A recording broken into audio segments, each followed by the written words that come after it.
राष्ट्रीय एकता दिवस अवसर में एकता दौड़ अनुष्ठित हो जाइछि। भारतर लौह मानव भाव परिचित सरदार वल्लभ भाई पटेल 150तम जयंती तथा राष्ट्रीय एकता दिवस समग्र राज्य में पालित हो जाइछि। एही अवसर में जगतसिंहपुर जिला प्रशासन पक्षरु जिलापाल कार्यालय सम्मुखस्थ पड़िया ठारू बहुमुखी इंडोर स्टाडियम पर्यंत एकता दौड़र आयोजन करा जायतिला। मान्यवर विधायक जगतसिंहपुर श्री अमरेंद्र दास, आरक्षी अधीक्षक श्री अंकित कुमार वर्मा, अतिरिक्त जिलापाल श्री ज्योतिशंकर राय उपस्थित रही सरदार वल्लभ भाई पटेल प्रतिछवि माल्यार्पण ज्ञापन करथिले और दौड़र उद्घाटन करथिले। विधायक श्री अमरेंद्र दास कहिथिले जे एही दौड़ हेउची एकता, समन्वय और देश प्रेमर प्रतीक।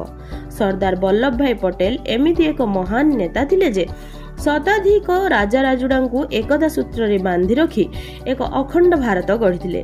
तेणु तांको जन्म दिवस रे आयोजित एही कार्यक्रम समस्तंकु एकता, भाईचारा, देशप्रेम सूत्र रे बांधि रखी आम विकसित भारत गठन रे सहायक होई परिबो।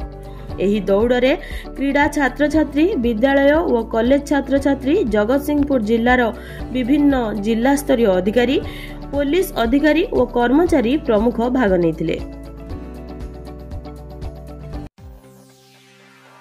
जगतसिंहपुर दीपक महांती रिपोर्ट, भारत न्यूज।